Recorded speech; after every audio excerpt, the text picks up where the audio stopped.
Greetings. This is Robert Muhammad with National Network View. On tonight's show, NNV weekly contributor Charles Muhammad will provide tips on how to eat to live. Then our guest, Heceva Mecca, rapper, music artist, writer, singer, and MC, will share her personal journey, inspirations, and influences. But before we delve into the top news, let us do a recap of the current events we've covered this week. On yesterday's show, NNV weekly contributor Nina Shabazz shared a report about Kayla Johnson, a Black millennial who traveled to Zambia, Africa. I told her, go ahead and give us a tour of what people can expect in terms of accommodations. I mean, there are hotels, there are Airbnbs, but this is what she showed us in terms of the accommodations. I've been staying on a compound with Next Level Development. For those who don't know what a compound is, it's basically just a large piece of land with 2 or more houses on it within walls. That's what we're at right now. So far, I've enjoyed this experience. It's kind of nice to be able to select or know your neighbors and be able to share your day or share something you've made. For example, my partner is really good at making fresh juice, so he made carrot juice and we were able to share it with some of the others within the compound, and it's a nice feeling to be a part of a little community. Definitely something I would want in my future. Dashawn Farad discussed the escalating Israeli-Palestinian conflict and Israelis' apartheid government. May 11, 2021 Final Call newspaper article is entitled 1 Year Old Among 29 Children Injured in Israeli Aggression. Why has Israel decided to crack down on Palestinians and carry out airstrikes at this particular time? Why is Israel hitting high-rise buildings, injuring and killing women and children in the process? Currently, Israel has an apartheid, not light regime, but it is apartheid. And this has been the history of that criminal settler colony since its inception. We have to keep in mind that when we say, oftentimes whenever we're discussing Israel, we have to make clear that who runs Israel, we're not saying Jewish people, we should say Ashkenazi Jewish people, European Jews, who still have the European mindset to conquer or take over anything that is non-European. So what we're witnessing is basically imperialism I should say that Israel represents American and European imperialism in the so-called Middle East. Sabeko Jawanza with Flanner House discussed how Flanner House, Flanner Farm, Cleo's Bodega are providing the north side of Indianapolis community with food access. As food insecurity increases in Black and brown communities, Flanner House on the north side of Indianapolis is providing the community food access. So how long has Flanner House, Flanner Farms, and Cleo's Bodega been in operation? And how did it all get started? Yeah, so Flanner House is actually a 123-year-old organization. It started as a building block for Black people coming up from the South into Indianapolis. And they helped to establish jobs. It was one of the first daycares. Frank Flanner, who was a Quaker, donated the land and the house for Flanner House, and he looked to Booker T. Washington to help him establish what kind of method would be placed to help African Americans coming up from the South into Indianapolis. Flanner Farms has been around for about 5 years. So since 2016, Brandon Cosby took over as executive director of Flanner House. He's an educator by trade. Organizers with Compton Community Garden discussed how herbal gardens are positively impacting and strengthening the community. Now, since your last visit with us, you've been selling at the market. Can you tell us what varieties are in high demand at this time? Yeah, right now at the market, we're still selling a lot of squash, a lot of kale, and lettuce, especially with this heat. And we also have a lot of mint as well. Those have been doing really great. And we have an edible flower called nasturtium, which is has a nice spice to it. Tell us more about that edible flower. What is it that that you do with an edible flower? Is it something that can go on cakes, or is it something that you can put on salads? What would you use that in? What dishes would you use that in? Well, you can saute it with greens. You can put the flowers as nice garnishes as well as the actual orange flower. It's beautiful. It also has a little spice to it. So if you want to add, you know, nice color and then also get like a little hint of, you know, a kick, it's the perfect flower to use. Mhm. Josiah Muhammad discussed Next Generation Project, a nonprofit education and mentoring program for Black boys.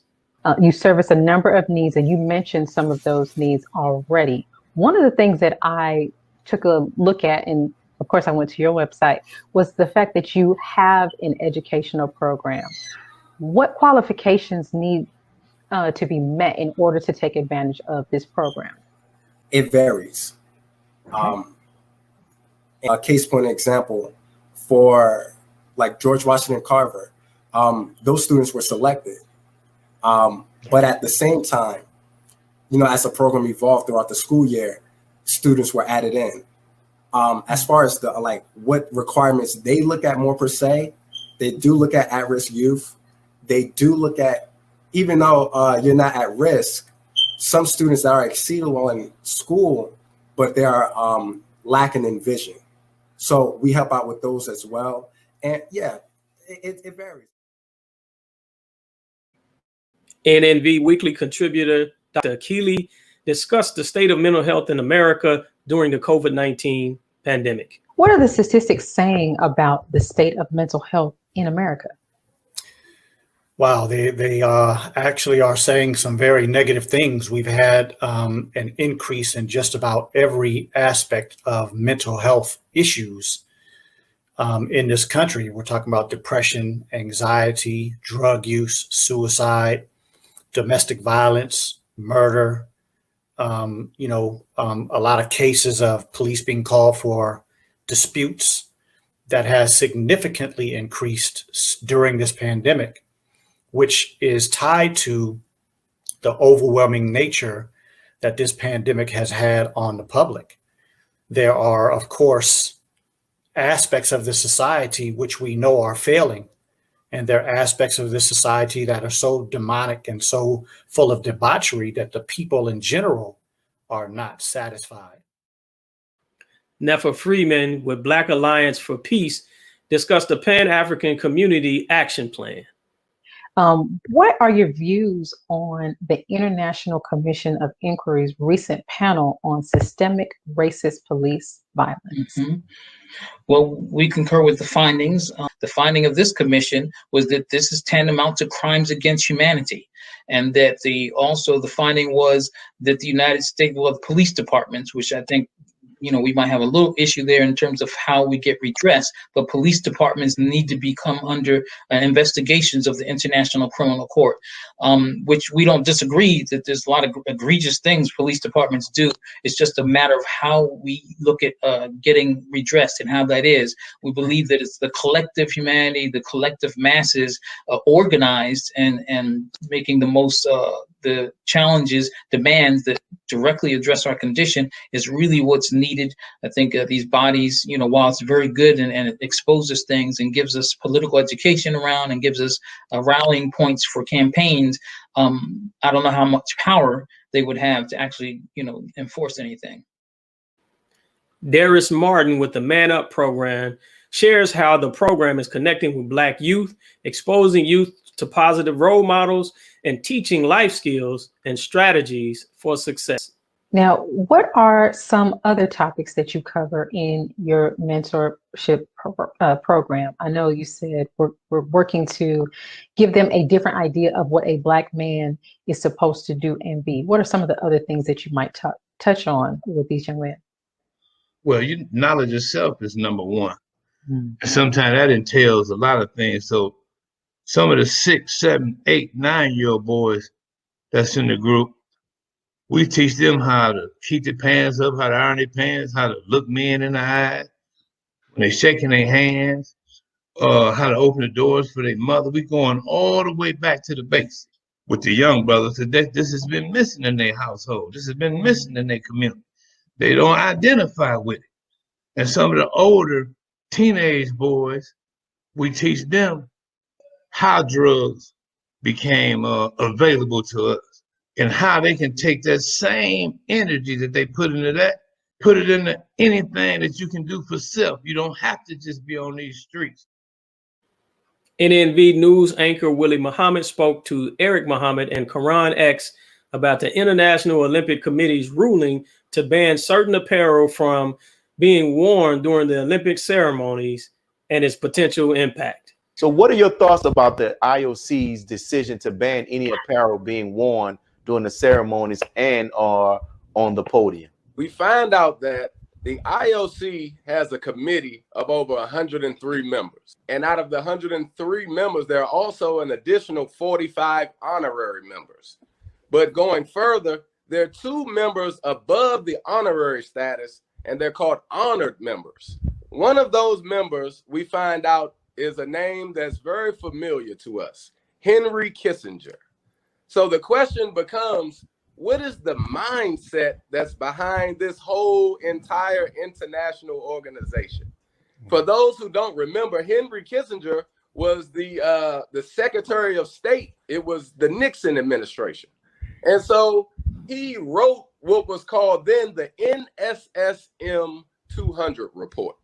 And in this, it identified the third world countries and the growing population within these third world countries as the #1 enemy to national security here in America. Our guests Eric Muhammad and Quran X discussed individual acts of violence against religious groups and anti-Semitism. Why do you think that there's still this image of the Honorable Minister Louis Farrakhan as being anti-Semitic and the Nation of Islam would be in favor of such acts like that when you know we are not? Well, dear brother, it's the same forces that went against Jesus of the Gospels in his day. You know, Jesus, the son of Mary, the master teacher.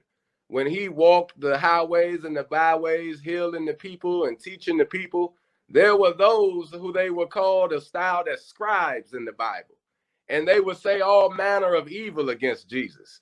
Jesus would heal the people and they would say, well, he did it by the power of Beelzebub, or he did it by the power of the devil, or, you know, they would say all manner of evil against him, that none of it was true. And he was a man who dedicated his life and literally gave his life to the point of death and suffering for the people. So we see a mirror of this in this modern time in the man that we so love as the Honorable Minister Louis Farrakhan. Eric Muhammad and Quran X also discussed recent legislation to ban schools from teaching critical race theory, which recognizes that systemic racism is a part of American society.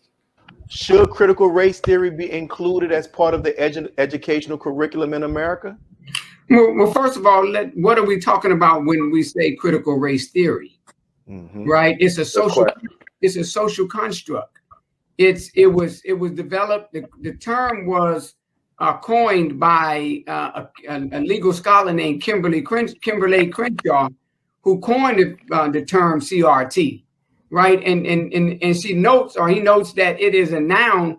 It is not a noun, but a verb, right? It critiques how social construct of race and institutionalized racism perpetuates a racial caste system that regulates people of color to the bottom of the tiers. So that's one aspect of it, right? So we can agree with that, because if I want to teach Yaqub history, that is history. And as the governor stated, that is knowledge, teaching you where you come from. Now, if you feel a certain way about yourself after that, then that's on you.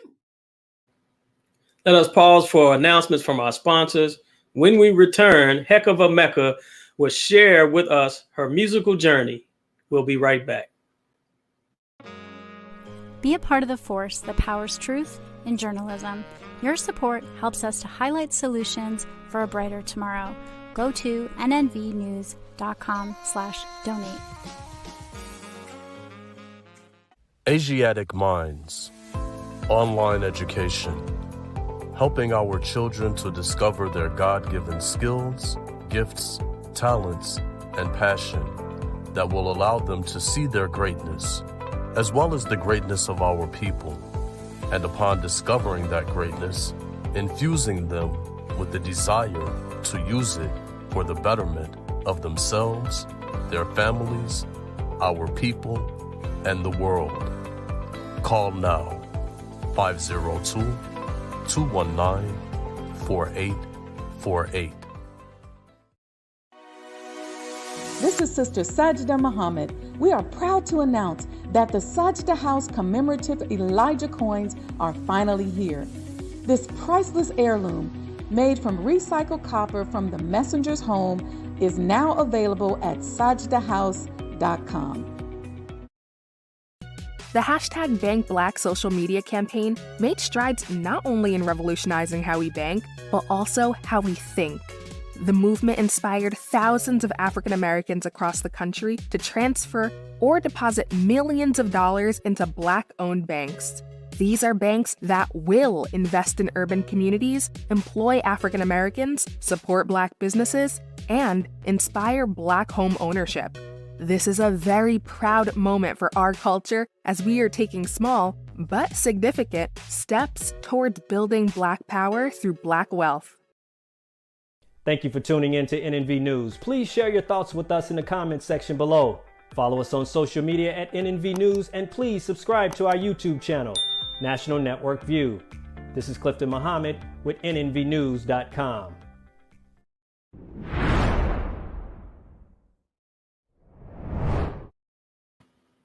Heceva Mecca is a rapper, a music artist, a singer, a writer, an MC, as well as a wife, mother of 2 small children, and a registered member in the NOI. Welcome to the show, and may we greet you with our greetings of peace. Assalamu alaikum. Wa alaikum salam.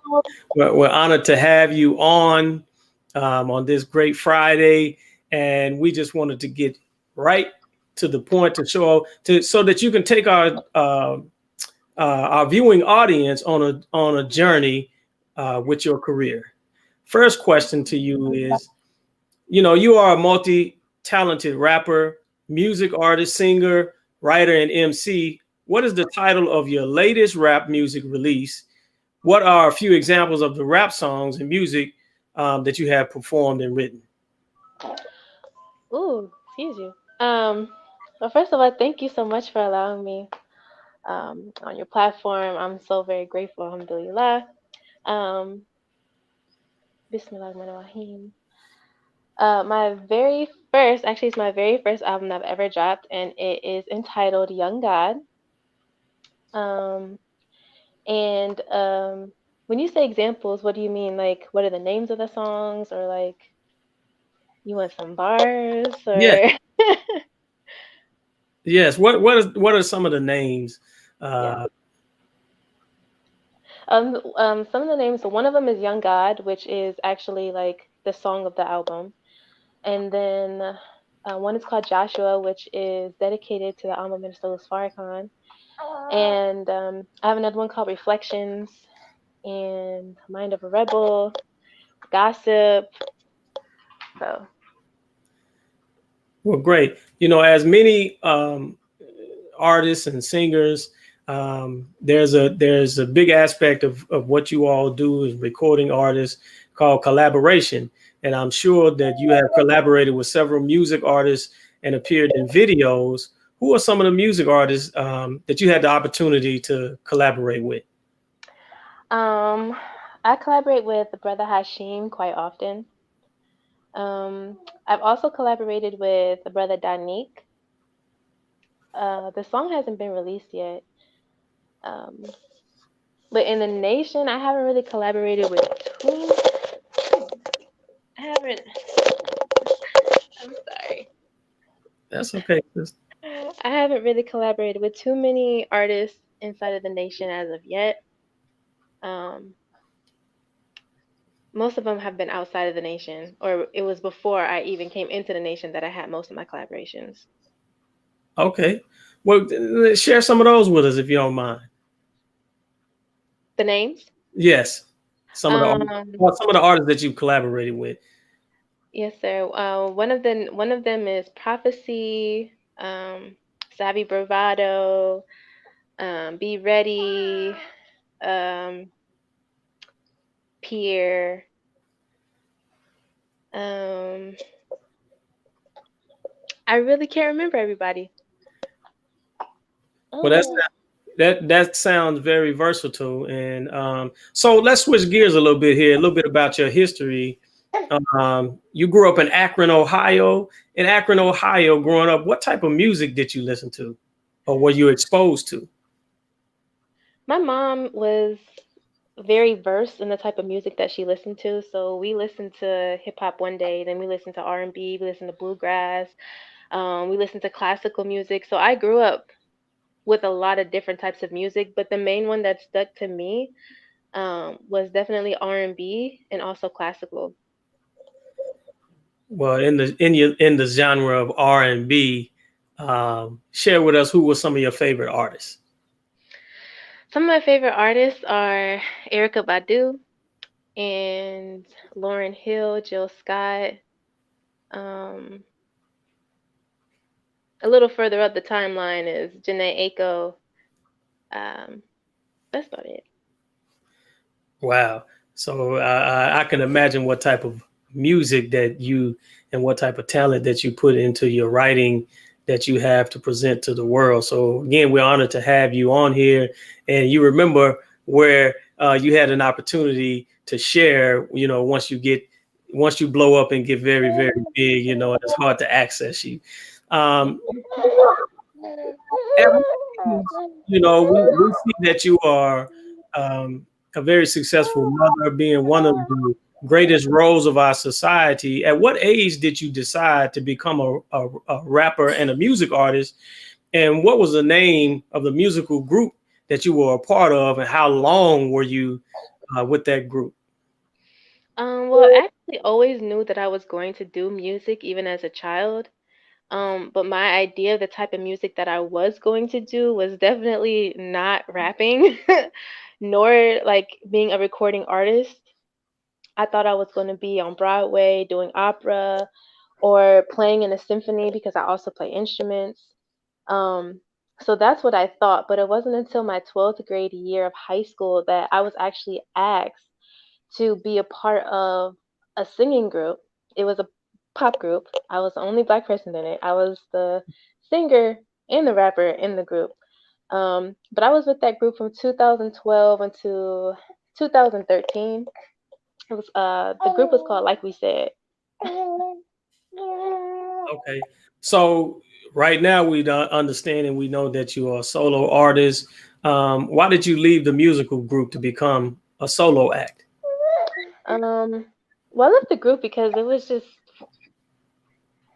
a kind of a lot of drama going on, but I also began to have a conscious awakening, and it wasn't fit for me anymore. I did end up go on to being in a group that was a conscious group called Number One In Too Deep, but then I also outgrew that one because they wanted to get sponsored by a beer company, and my mindset is, I don't drink beer, and I'm not about to promote drinking beer to my people just to have a sponsorship.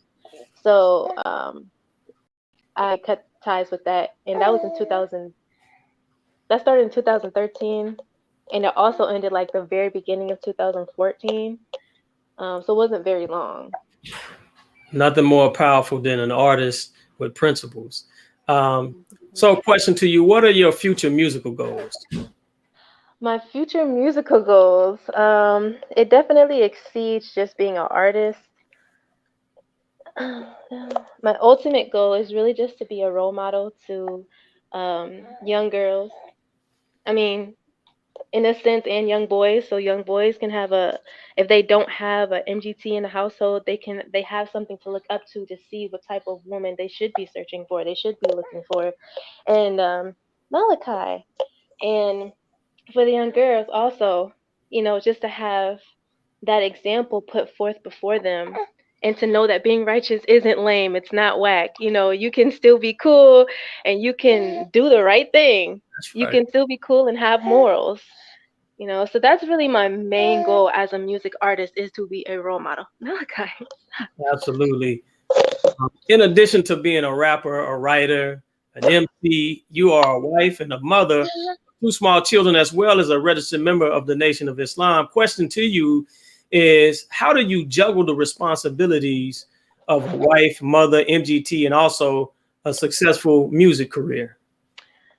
It's definitely difficult, and I would be lying if I said that I've mastered it. You know, everything is not completely balanced as of yet. But I'm trying to get there. Inshallah, I will get there by the help of Allah. He's been helping me now to get there. But it's definitely difficult, and I will say, as a woman to other women, before you have children, before you decide to even get married, you need to go ahead and start doing what it is that you have planned for yourself. If you want to open a business, then get that business going. If you have goals, ideas, if you have a brand that you want to start, then go ahead and do that first, because I'm telling you, it's very hard trying to start something when you're married with children. It is, because you have other priorities that kind of go before it, you know? So, you know, do that thing before you decide to have children and get married, so that you can be established first. Nothing short of inspiring. Thank you, Sister Hecava Mecca. We pray that you are blessed with immeasurable success. Let us pause for announcements from our sponsors, and afterwards, NNV contributor Charles Muhammad will talk to us about how to eat to live and what foods are good to eat. We'll be right back. Be a part of the force that powers truth in journalism. Go to nnvnews.com/donate.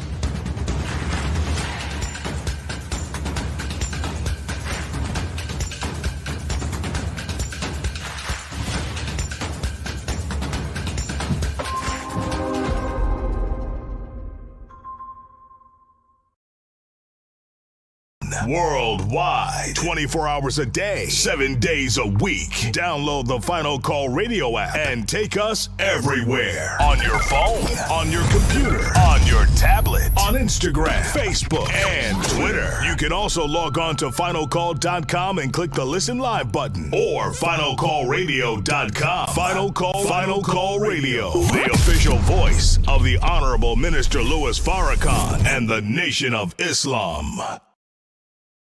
Please share your thoughts with us in the comment section below. Follow us on social media at NNV News, and please subscribe to our YouTube channel at National Network View. I am Anissa Muhammad with nnvnews.com.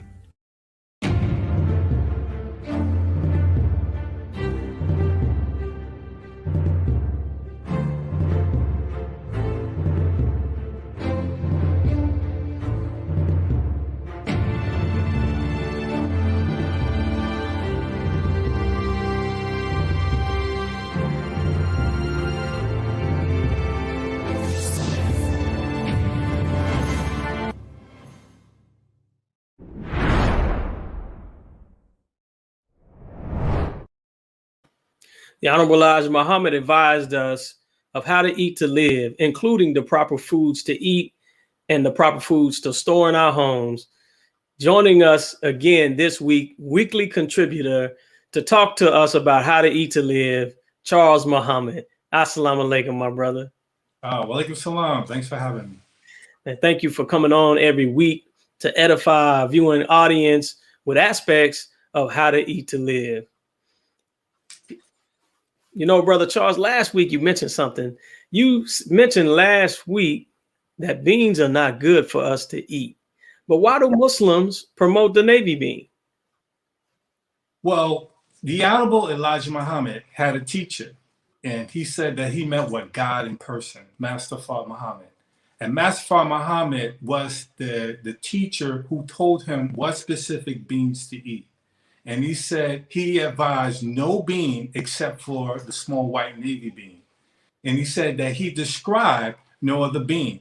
So in the Holy Quran talks about eating lentils, which is a bean, but it's not our type of bean.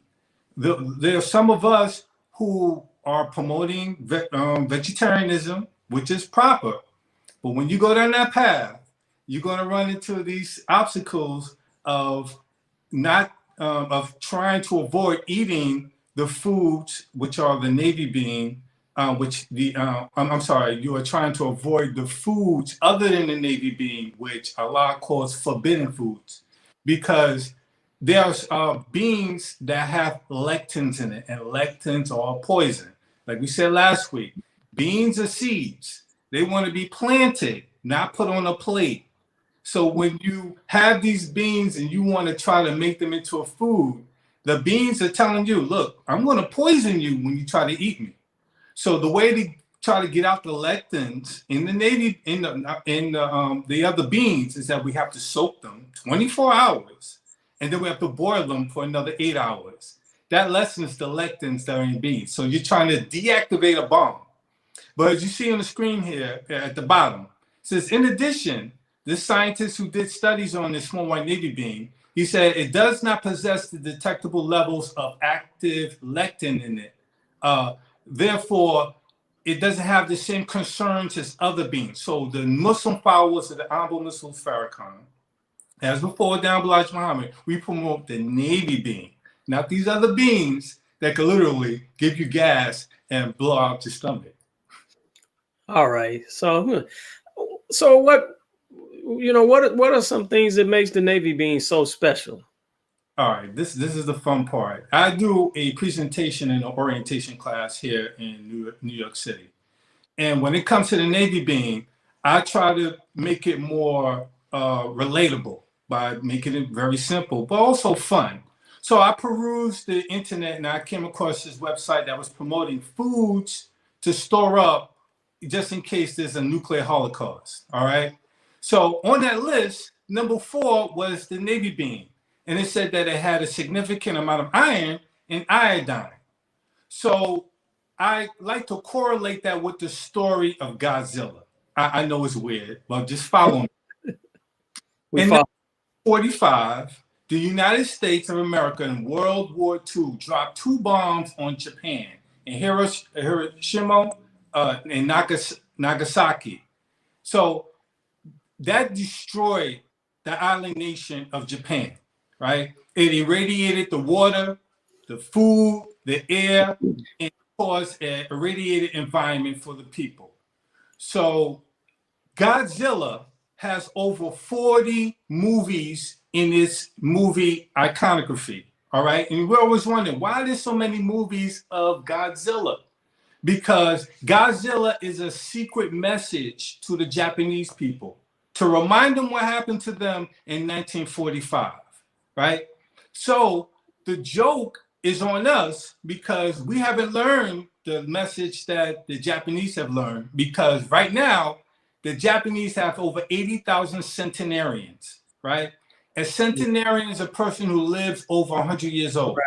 So if you're 100 years old now, you were 24 in 1945. So you learned how to live with irradiated water, irradiated air in the land, and the food being highly radiated. What do? They eat a lot of sweet potato, which is also high in iodine. That a black man here in America, we can't eat sweet potato. I mean, we love our sweet potato pie, but the Honorable Elijah Muhammad said that that's food for hogs. Let the hog get the sweet potato, not you. So he prescribed for us the navy bean, and the navy bean is high in iodine. Well, in closing on this, you may say, well, we haven't been in a nuclear war or a nuclear holocaust. So why should we eat the navy bean? Well, you have a phone on your hip, which is a hotspot. Every time you walk into a Starbucks, Dunkin' Donuts, McDonald's, you're walking into a Wi-Fi field. You're not only 5G, you're 6G, all right? So you want to keep the navy bean in your diet so you're fighting off these radioactive effects. The Honorable Missile Farrakhan mentioned about 3 series days ago that the navy bean is rich in iodine, which fights the effects of radiation. Yes, sir. Oh, Brother Chuck, we're always learning. You're always challenging us and stretching our minds. and encouraging us to do better by the information that you present. So we've always been told growing up, we were placed at the table and there was some greens on our plate, and we may have eaten the meat, or if there was something sweet we wanted to eat, or a sweet drink, some juice, or growing up where I come from, Kool-Aid, full of sugar, of course. But we were always told that in order to get that dessert or that sweet drink, you have to eat your greens first. But you mentioned to us that in How to Eat to Live, it says not so. So explain that to us. Okay, we are accustomed to the food pyramid put out by the USDA, and always at the bottom is a whole bunch of green leaves. For the most part, they want you to eat your greens. The Honorable Elijah Muhammad says on page 68 of book 2, he says this, and I'm going to read it because I don't want to get it wrong. Do not eat too many greens. They are not good for you, especially the collard greens and cabbage sprouts. Do not eat them. Those are not my words. You can go read it for yourself. You can read along, page 68, book. All right. The reason why is because every type of food or structure of a food on the molecular level has its enemy on the inside of us. So when we talk about they are hard to digest, digest means to break into two. Die meaning two, just means to break apart. That the green leaf is hard to break apart in the human body. Last week we talked about Popeye. Popeye will eat a can of spinach. Hold off on that. We don't want you to go that hard with green leaf vegetable. Now, what it is that's hard to digest is cellulose. Cellulose is the structural aspect of green plants. It's in all plants, but particularly green plants, which are mainly for animals. They have the ability, they have that enemy on the inside called cellulase. Cellulase is an enzyme that breaks down cellulose. Just how lactose is broken down by lactase. They have their job to do. Humans do not possess cellulase. Cows do, horses do, gorillas do. Even termites have cellulase, so they're able to eat wood, but not us. A cow has a 4-chambered stomach. A cow will chew grass 500 times, right? It'll chew it about 250 times, swallow it, break it down in its rumen, then spit it back up, chew it another 250 times, and then send it down to another chamber of the stomach. Brothers and sisters, we do not have 4-chambered stomachs. We are closer to the gorilla, but the gorilla, if you've ever seen a gorilla stand upright, it almost has, it's almost like it has like a double stomach. It has a distended abdomen. It has a larger intestine. We do not have that. It allows for the green vegetables to be fermented in their stomach. We do that a little bit it's called the gut flora. But trying to make a lifestyle out of green vegetables, you're harming yourself. Now, I've studied ancient cultures. Here we have the Pygmy brother. In the center is the Jara tribe in India, off the coast of, in the Andaman Islands, off the coast of India. And then we have an Aborigine family. They have 50 to 60,000 years of history. They're surrounded by leaves, brothers and sisters. You can watch dozens of films on them, documentaries, read books about them. You'll never see them eat a leaf. They'll use leaves to start fires to cook the meat that they just caught. They're called hunter-gatherers. Now, why am I saying this? It's just that they, under harsh circumstances, have a more legitimate excuse to try to eat green leaves.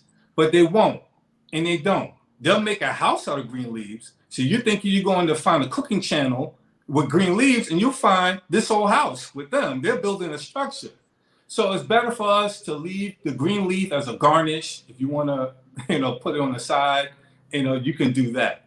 But the green leaf, throughout history, you cannot find the people where their staple food is a leaf.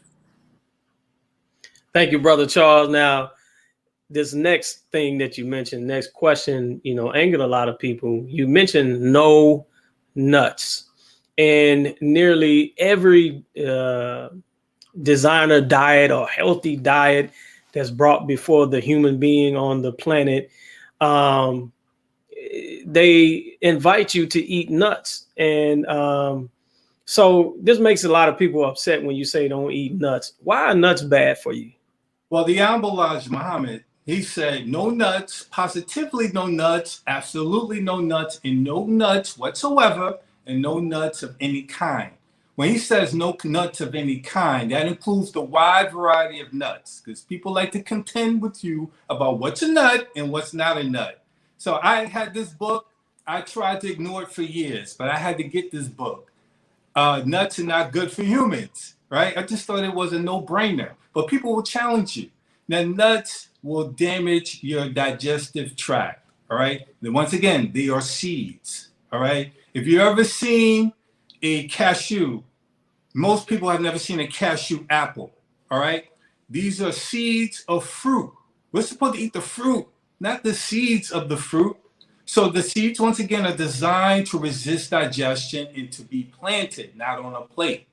So when it comes to telling people, let's go down the vegetarian path, this is another obstacle that you got to deal with. If you're about that life, you got to give up nuts and teach people not to eat nuts or try to drink nut milks, which are really pulverized nuts and water and enriched nutrients. So if you read page 39 of book number 1, the Honorable Elijah Muhammad says this: the only thing with the stomach enough to digest nuts is an animal. Birds love nuts and they have what it takes to digest them. Nature made them that way. Then he goes on to say on page 116, they, talking about white people, eat nuts of various kinds, which the stomach is unable to digest without harming its delicate digestive tract. So I've studied a few autopsies, and the doctors said that if you've ever touched the intestines of a human, it's almost like dealing with wet newspaper, wet tissue. It's very delicate. So you want to make sure that the food that you eat, you masticate it enough. And it's hard to masticate nuts. They come down in little bits and pieces. And the Honorable Elijah Muhammad says that the only animals with stomachs strong enough to eat nuts really are birds and other animals. Now, birds have what are called gizzards. I know we're familiar with the chicken gizzard, so I'm going to read on the chicken gizzard, and you get an idea of what a gizzard is. It says a gizzard is a muscle found in the digestive tract of a chicken. If you ever seen a chicken pecking away at the ground, they are in fact swallowing tiny bits of grit and gravel, which travels through the chicken's digestive tract and eventually lodges in the gizzard. Then when food arrives, this powerful little muscle contracts like a tiny fist squeezing a handful of gravel. The gravel grinds up the food. So, Brother Robert, if you want to eat nuts, maybe you should have a hors d'oeuvre of gravel and grit. So when it's lodged in your stomach, the gravel and grit compound the nuts into something more digestible. That's just not what we have. We do not contain gizzards, brothers and sisters. So this is why we should leave the nuts to the animals. And we want our people to understand that even though you try to liquefy the nuts also have components similar to beans. They have lectins, they have phytates, they have tannins in them, they're goitrogens, which are all anti-nutrients. They do not want to be a part of you. They want to be in the soil. All right, Brother Charles. So, question for all of the nut freaks out here, the people that really love nuts. Is there a way to make nuts digestible?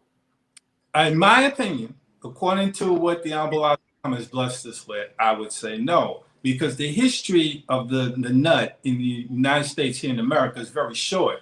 Now, that doesn't mean that the natives here were eating nuts, but when nuts began to become popularized, it was at the turn of the century towards the 1900s, where nuts were really feed for animals. It was hog feed.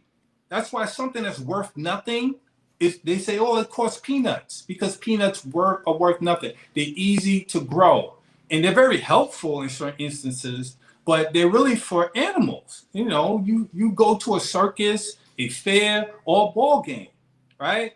Now, how white people got it into the food supply is that they put it in candies and snacks, like Cracker Jacks. And we all know the song of Take Me Out to the Ball Game, buy me some peanuts and Cracker Jacks. Yeah, you pour some sugar on top of it, which is the caramel, anything tastes good. A little bit of salt. I used to love nuts, but it originally was animal feed. So we really should back away from eating that. But our brother, our scientist, George Washington Carver, he worked on the peanut, right? He came up with, they say, 300 products from the peanut. Originally, the peanut plant was to help rebuild the soil from overplanting certain crops. So black farmers were, they helped the white farmer by saying, look, we've been growing peanuts for your animals, and we've learned that the peanut plant revitalizes the nitrogen in the soil. So instead of you trying to plant corn and wheat and cotton, try to plant these peanuts to revitalize the soil. So George Washington Carver was able to come up with many different products for the peanut.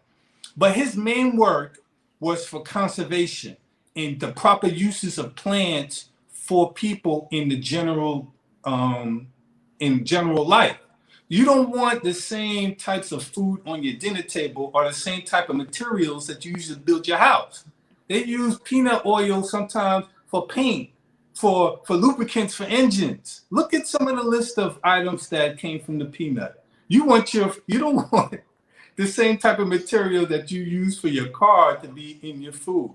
So the Honorable Elijah Muhammad, his wisdom, in my opinion, goes far beyond the wisdom of our dear brother George Washington Carver. But I can't take away from his science. We still have to analyze what he did. But if you ask me, can nuts be digestible? You know, maybe in the near future we could grow gizzards, but beyond that, no, sir.